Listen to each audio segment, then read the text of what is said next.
നമസ്തേ രാജീവ് രാജ്യാന്തരത്തിലേക്ക് സ്വാഗതം. ഞാൻ ദേവിക ബൈജു. നോക്കാം പ്രധാന വാർത്തകൾ.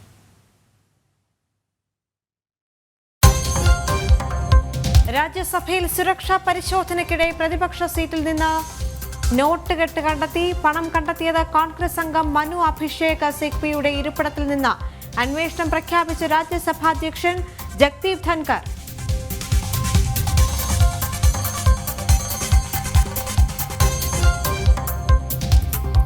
ബംഗ്ലാദേശിലെ വംശഹത്യയിൽപ്പെട്ട് വംശഹത്യയിൽ ഇടപെട്ട് ഭാരതം. വിദേശകാര്യ സെക്രട്ടറി വിക്രം മിശ്രി തിങ്കളാഴ്ച ബംഗ്ലാദേശിലെത്തും. ആചാര്യൻ ചിന്മയ കൃഷ്ണദാസിന്റെ മോചനവുമായി ബന്ധപ്പെട്ടും ചർച്ച നടക്കുമെന്ന സൂചന. ബംഗ്ലാദേശ് സർക്കാരിനെ രൂക്ഷമായി വിമർശിച്ച തസ്ലീമ നസ്രീൻ.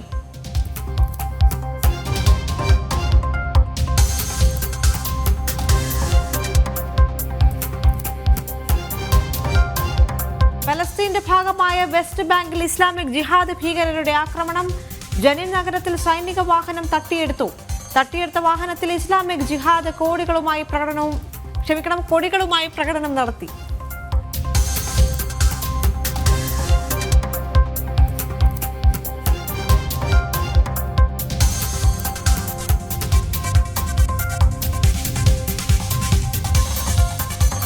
പണനയത്തിൽ മാറ്റം വരുത്താതെ റിസർവ് ബാങ്ക്. റിപ്പോ നിരക്ക് 6.5% തുടരും. തുടർച്ചയായ 11ാം തവണയും പണനയത്തിൽ മാറ്റം വരുത്താതെ റിസർവ് ബാങ്ക്.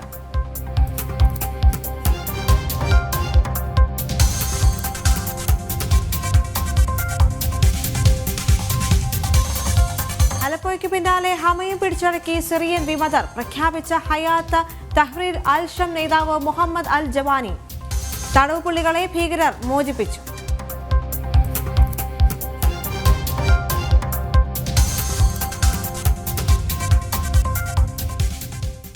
ബംഗ്ലാദേശിൽ തുടരുന്ന ഹിന്ദുവേട്ട.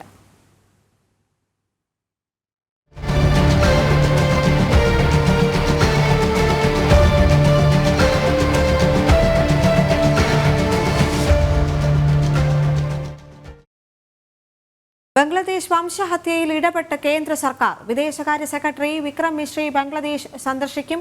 ഹിന്ദുക്കൾ ഉൾപ്പെടെയുള്ള ന്യൂനപക്ഷങ്ങൾക്കെതിരായ ആക്രമണങ്ങൾ ബംഗ്ലാദേശിൽ വർദ്ധിക്കുന്നതിനിടെയാണ് സന്ദർശനം. ആചാര്യൻ ചിന്മയ കൃഷ്ണദാസിന്റെ മോചനവുമായി ബന്ധപ്പെട്ടും ചർച്ച നടക്കുമെന്നാണ് കരുതുന്നത്. അടുത്ത തിങ്കളാഴ്ചയാണ് മിശ്രി ബംഗ്ലാദേശിലേക്ക് പോവുക. ഭരണ പ്രതിപക്ഷ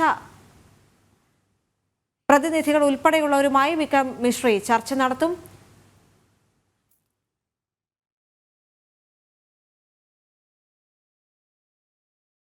ബംഗ്ലാദേശ് സർക്കാരിനെ രൂക്ഷമായി വിമർശിച്ച എഴുത്തുകാരി തസ്ലീമ നസ്രീൻ. 17,000-ഓളം ഭാരതത്തിന്റെ സൈനികരാണ് ബംഗ്ലാദേശിന്റെ മോചനത്തിനായി ജീവത്യാഗം ചെയ്തത്. എന്നാൽ ബംഗ്ലാദേശിലെ നിലവിലെ സർക്കാർ ഭാരതത്തെ ശത്രുവായി കാണുന്നു.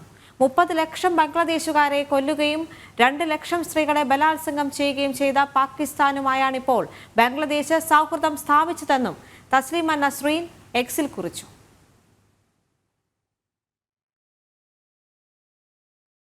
ഷെയ്ഖ് മുജീബുർ റഹ്മാന്റെ ഓർമ്മകൾ തുടച്ചു നീക്കാൻ ബംഗ്ലാദേശ് താൽക്കാലിക ഭരണകൂടം കറൻസിയിൽ നിന്ന് മുജീബുർ റഹ്മാന്റെ ചിത്രം ഒഴിവാക്കി. പുതിയ നോട്ടുകൾ ബംഗ്ലാദേശിൽ പുറത്തിറങ്ങി. ബംഗ്ലാദേശിന്റെ രാഷ്ട്രപിതാവായി പരിഗണിക്കുന്ന മുൻ പ്രസിഡന്റ് ഷെയ്ഖ് മുജീബുർ റഹ്മാന്റെ ചിത്രങ്ങളാണ് നോട്ടിൽ നിന്ന് മാറ്റിയത്. പുറത്താക്കപ്പെട്ട പ്രധാനമന്ത്രി ഷെയ്ഖ് ഹസീന മുജീബുർ റഹ്മാന്റെ മകളാണെന്നതും ശ്രദ്ധേയം. പുതിയ 10, 100, 500, 1000 നോട്ടുകളിലാണ് പരിഷ്കാരം നടപ്പാക്കിയത്. മുജീബുർ റഹ്മാന്റെ ചിത്രത്തിന് പകരം ജൂലൈയിൽ ഉണ്ടായ അക്രമ സംഭവങ്ങളുടെ ദൃശ്യങ്ങൾ ഉൾച്ചേർത്തു. നീക്കം അന്താരാഷ്ട്ര തലത്തിൽ വിമർശനങ്ങൾ ഉയർത്തുന്നുണ്ട്. മാത്രമല്ല പല സാംസ്കാരിക സ്ഥാപനങ്ങളുടെ ചിത്രങ്ങളും നോട്ടിലുണ്ടാകുമെന്നാണ് സർക്കാർ അറിയിക്കുന്നത്. ഭരണഘടനയിൽ മതേതരത്വം എന്ന വാക്ക് അനാവശ്യമെന്ന് ബംഗ്ലാദേശ് അറ്റോർണി ജനറൽ സുപ്രീം കോടതിയിൽ നിലപാടെടുത്തിരുന്നു. രാഷ്ട്രപിതാവിന്റെ ചിത്രം ഒഴിവാക്കുന്നതിലൂടെ മതനിരപേക്ഷ ബംഗ്ലാദേശിന്റെ ചരിത്രം തന്നെ മായ്ച്ചുകളയാനാണ് ശ്രമം. ബംഗ്ലാദേശ് എന്ന രാജ്യമുണ്ടായ ആശയത്തിൽ തന്നെ നമസ്കരിക്കാനുള്ള നീക്കമാണ് പുതിയ സർക്കാർ നടത്തുന്നത്. കടുത്ത മതരാഷ്ട്ര രൂപീകരണത്തിലേക്കുള്ള ബംഗ്ലാദേശിന്റെ പ്രയാണത്തിന് തെളിവ് കൂടിയായി നീക്കത്തെ നിരീക്ഷകർ വിലയിരുത്തുന്നുണ്ട്. ഇന്റർനാഷണൽ ഡെസ്ക്, ജനം. രാജ്യസഭയിൽ സുരക്ഷാ പരിശോധനയ്ക്കിടെ കോൺഗ്രസ് അംഗം മനു അഭിഷേക് സിംഗ്വിക്ക് അനുവദിച്ച സീറ്റിൽ നിന്ന് നോട്ട് കെട്ട് കണ്ടെത്തി. അന്വേഷണത്തിന് ഉത്തരവിട്ടതായി രാജ്യസഭാ ചെയർമാൻ ജഗ്ദീപ് ധൻകർ അറിയിച്ചു. സംഭവം സഭയുടെ അന്തസ്സിന് കോട്ടം വരുത്തിയതായി രാജ്യസഭാംഗവും BJP ദേശീയ അധ്യക്ഷനുമായ JP നദ്ദ ആരോപിച്ചു. രാജ്യസഭയിൽ സുരക്ഷാ പരിശോധനയ്ക്കിടെ നോട്ടുകെട്ട് കണ്ടെത്തിയ സംഭവം ചെയർമാൻ ജഗ്ദീപ് ധൻഖർ തന്നെയാണ് സഭയെ അറിയിച്ചത്. ഇന്നലെ സഭ പിരിഞ്ഞ ശേഷം നടത്തിയ പതിവ് സുരക്ഷാ പരിശോധനയിലാണ് കോൺഗ്രസ് MP മനു അഭിഷേക് സിംഗ്വിക്ക് അനുവദിച്ച സീറ്റിൽ നിന്നും നോട്ടുകെട്ടുകൾ കണ്ടെത്തിയത്. ഇക്കാര്യം ഉദ്യോഗസ്ഥർ തന്നെ അറിയിച്ചെന്നും ഉടൻ അന്വേഷണത്തിന് നിർദ്ദേശം നൽകിയതായും ചെയർമാൻ വ്യക്തമാക്കി. During the routine anti-sabotage check of the chamber, after the adjournment of the House yesterday, apparently a wad of currency notes was recovered by the security officials from seat number 222, presently allotted to Shri Abhishek Manu Singhvi. ഇതേ തുടർന്ന് ഭരണപക്ഷവും പ്രതിപക്ഷവും തമ്മിൽ സഭയിൽ ബഹളമുണ്ടായി. സംഭവം രാജ്യസഭയ്ക്ക് അപമാനമാണെന്ന് BJP അധ്യക്ഷനും കേന്ദ്രമന്ത്രിയും രാജ്യസഭാ നേതാവുമായ JP Nadda പറഞ്ഞു. ये जो घटना घटी है, ये घटना बहुत ही असाधारण घटना है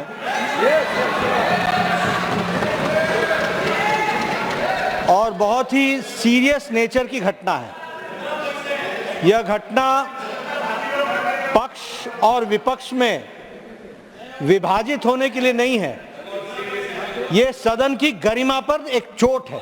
അന്വേഷണം നടക്കുന്നതിനാൽ MP-യുടെ പേര് വെളിപ്പെടുത്തരുതെന്ന മല്ലികാർജ്ജുൻ ഖാർഗെയുടെ ആവശ്യം കേന്ദ്രമന്ത്രി കിരൺ റിജിജു തള്ളി. അതേസമയം ആരോപണങ്ങൾ നിഷേധിച്ച MP മനു അഭിഷേക് സിംഗ്വി സംഭവത്തിൽ കൃത്യമായ അന്വേഷണം നടക്കണമെന്നും ആവശ്യപ്പെട്ടു. കണ്ടെത്തിയ പണം തന്റേതല്ലെന്നും ഇന്നലെ സഭയിലെത്തുമ്പോൾ കയ്യിലാകെ 500 രൂപയുടെ ഒരു നോട്ട് മാത്രമാണ് ഉണ്ടായിരുന്നതെന്നുമാണ് അദ്ദേഹത്തിന്റെ വാദം. ജനം, ഡൽഹി. പഞ്ചാബിൽ നിന്നും ഒരു വിഭാഗം കർഷക സംഘടനകൾ ഡൽഹിയിലേക്ക് നടത്തിയ മാർച്ച് താൽക്കാലികമായി നിർത്തിവെച്ചു. ഹരിയാന അതിർത്തിയിൽ ബാരിക്കേഡുകൾ ഉപയോഗിച്ച് പോലീസ് മാർച്ച് തടഞ്ഞിരുന്നു. അതേസമയം കർഷകരുമായുള്ള ചർച്ചയ്ക്കായി ഡൽഹിയിലെ വാതിലുകൾ തുറന്നിട്ടിരിക്കുകയാണെന്ന് കർഷകർ ആവശ്യപ്പെട്ടാൽ അവർക്കിടയിലേക്ക് പോയി ചർച്ചയ്ക്ക് തയ്യാറാണെന്നും കേന്ദ്ര കാർഷിക സഹമന്ത്രി ഭഗീരഥ് ചൗധരി വ്യക്തമാക്കി. വിവരങ്ങളുമായി എസ് നന്ദഗോപൻ ചേർന്നുണ്ട്. നന്ദൻ, നമുക്കറിയാം, ഒരു ആശ്വാസ വാർത്ത എന്ന് വേണം ഈ ഒരു ഘട്ടത്തിൽ പറയേണ്ടത്. കാരണം പഞ്ചാബിൽ നിന്നും ഒരു വിഭാഗം കർഷക സംഘടനകൾ ഡൽഹിയിലേക്ക് നടത്തിയ മാർച്ചാണ് ഇപ്പോൾ താൽക്കാലികമായി നിർത്തിവച്ചിരിക്കുന്നത്. മാത്രവുമല്ല, ഈ കാർഷിക അഭിവൃദ്ധിക്കായി കേന്ദ്ര സർക്കാർ നടത്തിവരുന്ന വലിയ പദ്ധതികൾ തിരിച്ചറിയാൻ രാജ്യത്തെ കർഷകർക്കായിട്ടുണ്ട് എന്നീ ഒരു ഘട്ടത്തിൽ പറയേണ്ടതുണ്ട്. മാത്രവുമല്ല, ഈ വാതിലുകളെല്ലാം തുറന്നിട്ടിരിക്കുകയാണ്. കർഷകർക്ക് ഏത് സമയം വേണമെങ്കിലും എത്താം, ചർച്ചകളിൽ ഏർപ്പെടാമെന്ന് കാർഷിക സഹമന്ത്രി ഭഗീരഥ് ചൗധരി കൂടി വ്യക്തമാക്കുകയാണ്, അല്ലേ?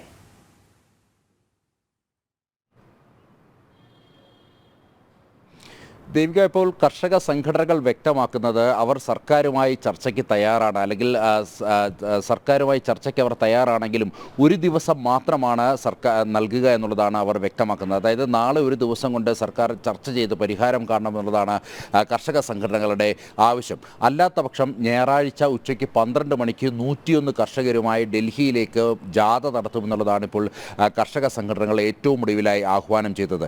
ഏതായാലും ഈ കർഷക സംഘടനകൾ മുന്നോട്ട്, അതായത് ഹരിയാന അതിർത്തിയിലേക്ക് കടക്കുവാൻ ഹരിയാന പോലീസ് അനുവദിക്കുന്നില്ല. പ്രത്യേകിച്ച് ഡൽഹിയിലേക്ക് എത്തി അരക്ഷിതാവസ്ഥ ഉണ്ടാക്കാൻ ഇടയുണ്ട് എന്നുള്ള രഹസ്യാന്വേഷണ വിഭാഗത്തിൻ്റെ റിപ്പോർട്ട് പരിഗണിച്ചാണ് ഹരിയാന പോലീസ് ഈ ശംഭു ബോർഡർ, അതായത് പഞ്ചാബും ഹരിയാനയും അതിർത്തി പങ്കിടുന്ന ശംഭുവിൽ അവിടെ പോലീസ് വലിയ ബാരിക്കേഡുകൾ തീർത്ത് ഇന്ന് കർഷകരെ തടഞ്ഞത്. കർഷകർ ഇന്ന് ചലോ ഡൽഹി എന്നുള്ള മാർച്ച് അല്ലെങ്കിൽ ആ ആഹ്വാനവുമായി ഡൽഹിയിലേക്ക് മാർച്ച് നടത്തുകയായിരുന്നു.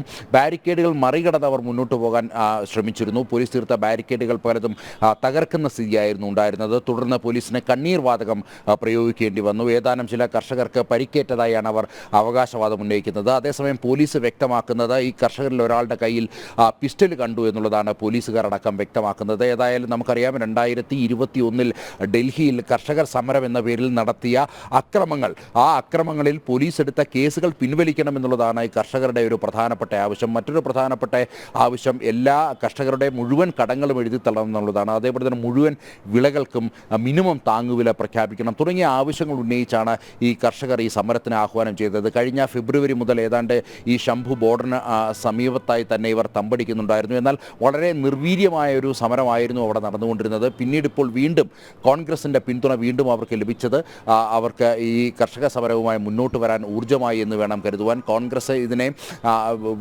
പൂർണ്ണമായും ഇതിനെ പിന്തുണയ്ക്കുന്നു എന്നുള്ളതാണ് ഇന്ന് കോൺഗ്രസിൻ്റെ ദേശീയ നേതൃത്വമടക്കം വ്യക്തമാക്കിയത്. ഏതായാലും ഈ കർഷകർ എന്ന പേരിൽ 2021 അന്ന് റിപ്പബ്ലിക് ദിനത്തിൽ ഇവിടെ നടത്തിയ അക്രമങ്ങൾ, ഡൽഹിയിലെ ചെങ്കോട്ടയിലടക്കം നടത്തിയ അക്രമങ്ങൾ, ആ അക്രമങ്ങൾക്ക് പിന്നിൽ ഖാലിസ്ഥാൻവാദികളടക്കം ഉണ്ടായിരുന്നു എന്നുള്ള വിവരങ്ങളുണ്ടായിരുന്നു. അതായത് ഇത്തരം മാർച്ചിലേക്ക് ഈ ദേശവിരുദ്ധ ശക്തികളടക്കം നുഴഞ്ഞു കയറാൻ ശ്രമിക്കുന്നുണ്ട് എന്നുള്ളത് വ്യക്തമാണ്. അതുകൊണ്ട് തന്നെയാണ് ഹരിയാന അതിർത്തിയിൽ ഇത് തടഞ്ഞത്. അതേസമയം ഇന്ന് ഈ കർഷകരുമായി ഏതു തരത്തിലുള്ള ചർച്ചയ്ക്കും തയ്യാറാണ്. ഡൽഹിയിലെ എല്ലാ വാതിലുകളും ഈ കർഷകർക്കായി തുറന്നിട്ടിരിക്കുന്നതായിട്ടാണ് കർഷക സഹമന്ത്രി വ്യക്തമാക്കിയത്. മാത്രമല്ല കർഷകർ ആവശ്യപ്പെട്ടാൽ അവിടേക്ക് എത്തി ചർച്ചയ്ക്ക് പോലും തയ്യാറാണെന്ന് കാർഷിക സഹമന്ത്രി വ്യക്തമാക്കുന്ന സാഹചര്യമുണ്ടായി. ഏതായാലും ഒരു ദിവസം മാത്രം സമയമാണ് കർഷകർ ഇപ്പോൾ സർക്കാരിന് മുന്നിലേക്ക് വെച്ചിരിക്കുന്നത്.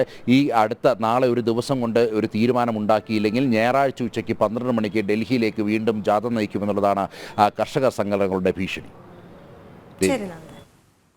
മഹാപരിനിർവാണ ദിനത്തിൽ BR അംബേദ്കർക്ക് ആദരമർപ്പിച്ച് രാഷ്ട്രം. പാർലമെന്റിലെ അംബേദ്കർ സ്തൂപത്തിൽ പ്രധാനമന്ത്രിയും ഉപരാഷ്ട്രപതിയും പുഷ്പാർച്ചന നടത്തി. സമത്വത്തിനായുള്ള അംബേദ്കറുടെ പോരാട്ടം എക്കാലവും പ്രചോദനം നൽകുന്നതെന്ന് പ്രധാനമന്ത്രി നരേന്ദ്രമോദി പറഞ്ഞു.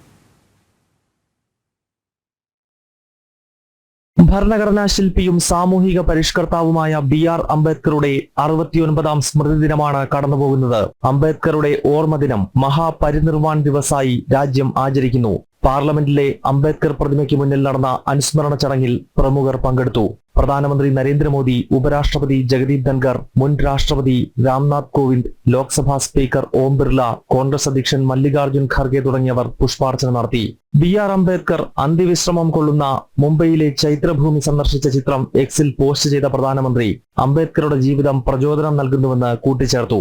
അംബേദ്കർ വിഭാവനം ചെയ്ത ആശയങ്ങൾ നടപ്പിലാക്കാൻ ഈ സർക്കാർ പ്രതിജ്ഞാബദ്ധമെന്നും പ്രധാനമന്ത്രി എക്സിൽ കുറിച്ചു. പകരം വയ്ക്കാനില്ലാത്ത വ്യക്തിത്വമാണ് അംബേദ്കർ എന്ന് മഹാരാഷ്ട്ര മുഖ്യമന്ത്രി ദേവേന്ദ്ര ഫട്നാവിസ് അനുസ്മരിച്ചു. തന്റെ സർക്കാരിന്റെ ഓരോ പ്രവൃത്തിയും ഭരണഘടന അടിസ്ഥാനമാക്കിയാകുമെന്ന് ഫട്നാവിസ് മുംബൈയിൽ നടന്ന അംബേദ്കർ അനുസ്മരണ ചടങ്ങിൽ വ്യക്തമാക്കി. ജനം, ഡൽഹി. ഇന്ന് ഹിന്ദു സ്വാഭിമാന ദിനം. അയോധ്യയിൽ വൈദേശിക ശക്തികൾ ഉയർത്തിയ അപമാനത്തിന്റെ തർക്കമന്ദിരം കാർ സേവകരുടെ കരുത്തിൽ തകർന്നു വീണിട്ട് ഇന്നേക്ക് 32 വർഷം. രാമക്ഷേത്രത്തിന്റെ പ്രാണപ്രതിഷ്ഠയ്ക്ക് ശേഷമുള്ള ആദ്യ ഹിന്ദു സ്വാഭിമാന ദിനമാണ് ഇന്ന്.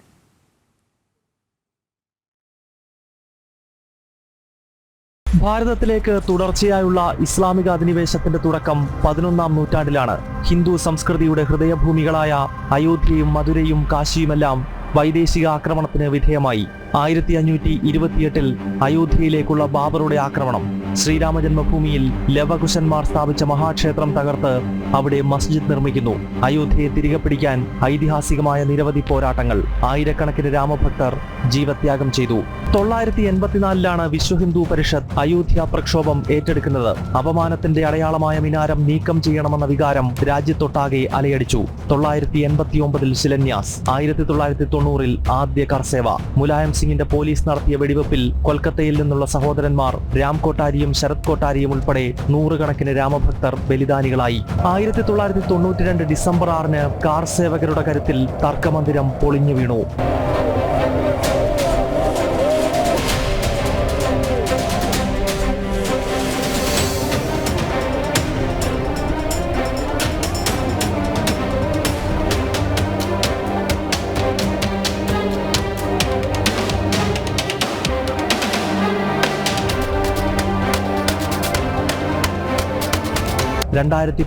ലെ സുപ്രധാനമായ കോടതി വിധിയുടെ പശ്ചാത്തലത്തിലാണ് രാമക്ഷേത്രത്തിന്റെ പുനർനിർമ്മാണം നടന്നത്. കഴിഞ്ഞ ജനുവരി 22 പ്രധാനമന്ത്രി നരേന്ദ്രമോദിയുടെ കാർമ്മികത്വത്തിൽ മഹാക്ഷേത്രത്തിന്റെ പ്രാണപ്രതിഷ്ഠ. ആത്മാവിനേറ്റ മുറിവുകൾ പേറി മാതാവ് നൂറ്റാണ്ടുകൾ പലതാ, സന്താന ശതകോടി ജനതൻ നൊമ്പരം മന്ദിരമുയരാൻ വ്രതമെടുത്തു. സർവവിഘ്നങ്ങളും സംഹതാശക്തി തൻ അവതാര സംഘം തുടച്ചു നീക്കി. മന്ത്രവും തന്ത്രവും താപസ ശക്തിയും മകുടങ്ങൾ മൂന്നും പിഴുതുമാറ്റി. ജനം, ഡൽഹി. ജമ്മുകശ്മീരിൽ ആയുധങ്ങളുമായി 2 ഭീകരരെ പിടികൂടി. കുൽഗാം സെക്ടറിൽ ഇന്നലെ വൈകിട്ട് നടത്തിയ സംയുക്ത പരിശോധനയിലാണ് അൽത്താഫ് അഹമ്മദ് ലോൺ മൻസൂർ അഹമ്മദ് ഭട്ട് എന്നിവരെ പിടികൂടിയത്. 2 തോക്കുകളും വെടിയുണ്ടകളും പിടിച്ചെടുത്തു. ഇവരെ ചോദ്യം ചെയ്തു വരികയാണെന്നും ഭീകര സംഘടനയായ ലഷ്കർ ഇ തോയ്ബയുടെ കശ്മീർ പതിപ്പായ ദി റെസിഡൻസ് ഫ്രണ്ടിന്റെ പ്രവർത്തകരാണ് പിടിയിലായതെന്നും സുരക്ഷാ ഉദ്യോഗസ്ഥർ അറിയിച്ചു.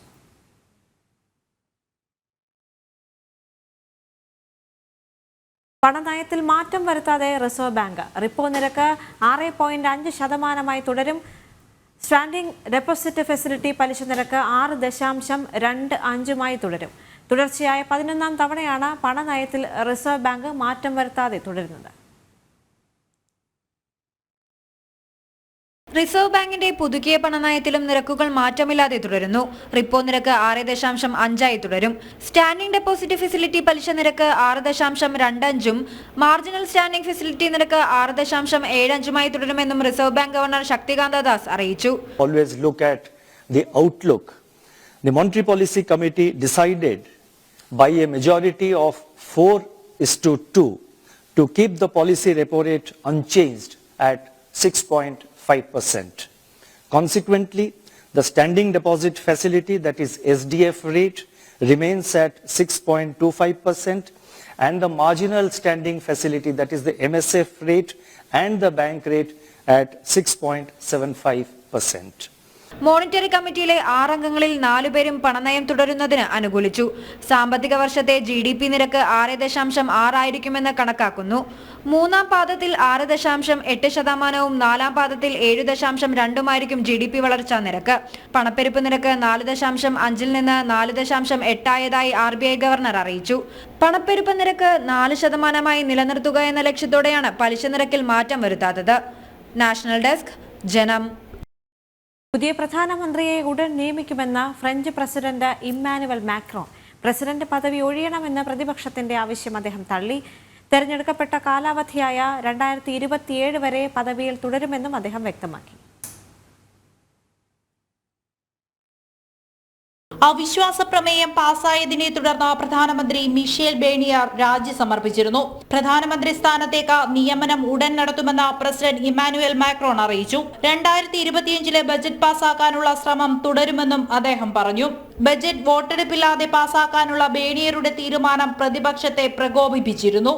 തുടർന്നാണ് അവിശ്വാസ പ്രമേയം പാസായത്. തീവ്ര ഇടതു വലതുപക്ഷവും ചേർന്ന് റിപ്പബ്ലിക് വിരുദ്ധ മുന്നണി ഉണ്ടാക്കിയെന്ന് മാക്രോൺ ആരോപിച്ചു. എന്നാൽ ഭരണഘടന അനുവദിക്കുന്ന നീക്കം മാത്രമാണ് പാർലമെന്റിൽ നടന്നതെന്ന് നാഷണൽ റാലി നേതാവ് മറീൻ ലീപെൻ സമൂഹ മാധ്യമത്തിലൂടെ മറുപടി നൽകി. പ്രസിഡന്റ് സ്ഥാനം ഒഴിയണമെന്ന പ്രതിപക്ഷത്തിന്റെ ആവശ്യവും മാക്രോൺ തള്ളി. 2027 വരെ അധികാരത്തിൽ തുടരുമെന്നും അദ്ദേഹം വ്യക്തമാക്കി. നാഷണൽ റാലിയും ന്യൂ പോപ്പുലർ ഫ്രണ്ടും ചേർന്നാണ് അവിശ്വാസ പ്രമേയം കൊണ്ടുവന്നത്. 331 വോട്ടുകൾക്ക് പ്രമേയം പാസായി. പ്രധാനമന്ത്രി പദവിയിലേക്ക് നിരവധി പേരുകൾ ഉയർന്നു കേൾക്കുന്നുണ്ട്. എന്നാൽ ഇത് സംബന്ധിച്ച ഒരു സൂചനയും മാക്രോൺ ഇതുവരെയും നൽകിയിട്ടില്ല. ഇന്റർനാഷണൽ ഡെസ്ക്, ജനം. പലസ്തീന്റെ ഭാഗമായ വെസ്റ്റ് ബാങ്കിൽ ഇസ്ലാമിക് ജിഹാദ് ഭീകരരുടെ ആക്രമണം. ജനിൻ നഗരത്തിൽ സൈനിക വാഹനം ഭീകരർ തട്ടിയെടുത്തു. തട്ടിയെടുത്ത വാഹനത്തിൽ ഇസ്ലാമിക് ജിഹാദ് കൊടികളുമായി ഭീകരർ പ്രകടനവും നടത്തി. വടക്കൻ വെസ്റ്റ് ബാങ്ക് നഗരമായ ജെനിനിൽ ശക്തമായ സംഘർഷം. പാലസ്തീൻ ആർമിയുടെ സൈനിക വാഹനം അക്രമകാരികൾ പിടിച്ചെടുത്തു. പട്രോളിംഗിനിടെയാണ് സംഭവമുണ്ടായത്. അക്രമകാരികൾ കൈയടക്കിയ വാഹനത്തിൽ ഇസ്ലാമിക് ജിഹാദിന്റെ കൊടികളുമായി നഗരത്തിൽ പ്രകടനവും നടത്തി.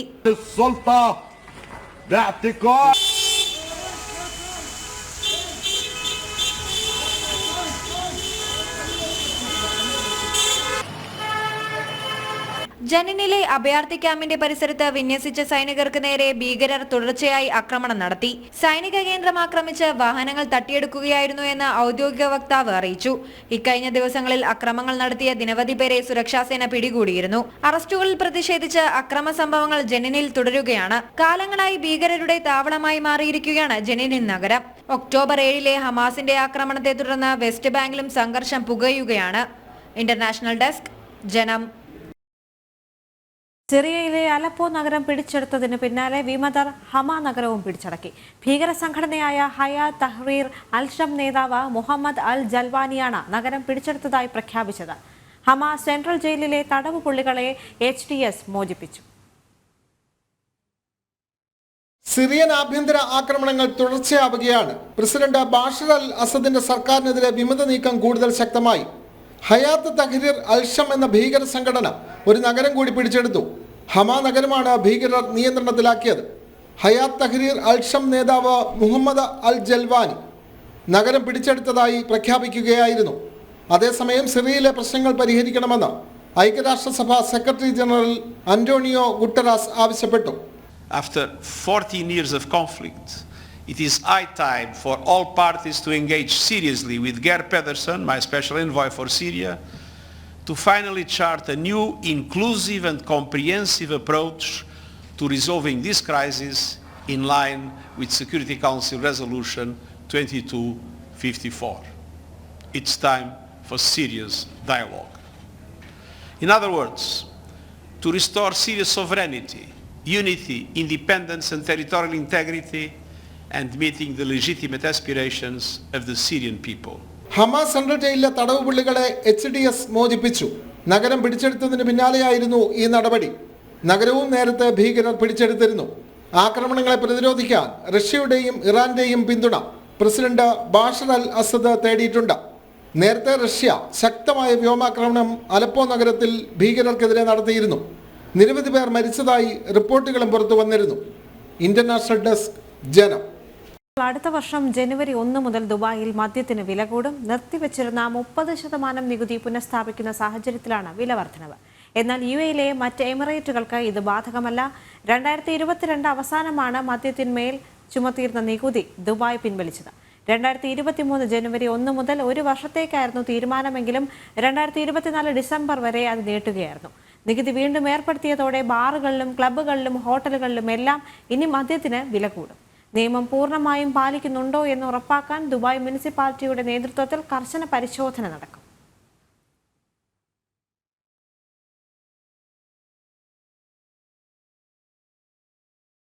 ബോർഡർ ഗാവസ്കർ രണ്ടാം ടെസ്റ്റിൽ ഇന്ത്യയുടെ ഒന്നാം ഇന്നിംഗ്സ് 180 റൺസിന് അവസാനിച്ചു. 6 വിക്കറ്റുകൾ നേടിയ മിച്ചൽ സ്റ്റാർക്കാണ് ഇന്ത്യയുടെ ബാറ്റിംഗ് നിരയെ തകർത്തത്. 54 പന്തിൽ നിന്ന് 42 റൺസ് നേടിയ നിതീഷ് കുമാർ റെഡ്ഡിക്ക് മാത്രമേ തിളങ്ങാനായിട്ടുള്ളൂ. ടോസ് നേടിയ ഇന്ത്യ ബാറ്റിംഗ് തിരഞ്ഞെടുക്കുകയായിരുന്നു. ഇന്ത്യൻ നിരയിൽ നായകൻ രോഹിത് ശർമ്മയും ശുഭ്മാൻ ഗില്ലും മടങ്ങിയെത്തി. മറുപടി ബാറ്റിംഗിനിറങ്ങിയ ഓസ്ട്രേലിയ ഇന്നത്തെ ദിനം കളി നിർത്തിയപ്പോൾ 1 വിക്കറ്റ് നഷ്ടത്തിൽ 86 റൺസ് എന്ന നിലയിലാണ്.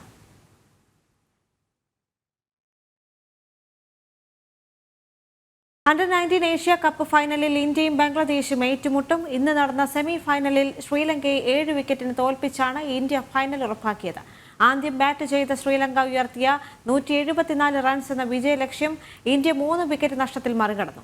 36 പന്തിൽ നിന്ന് 67 റൺസ് എടുത്ത വൈഭവ് സൂര്യവംശിയുടെ പ്രകടനമാണ് ഇന്ത്യക്ക് അനായാസ വിജയം സമ്മാനിച്ചത്. രണ്ടാമത്തെ സെമി ഫൈനലിൽ പാകിസ്ഥാനെ 7 വിക്കറ്റിന് പരാജയപ്പെടുത്തിയതാണ് ബംഗ്ലാദേശ് ഫൈനലിൽ പ്രവേശിച്ചത്. ബുള്ളറ്റിൻ പൂർണ്ണമാകുന്നു. നമസ്തേ.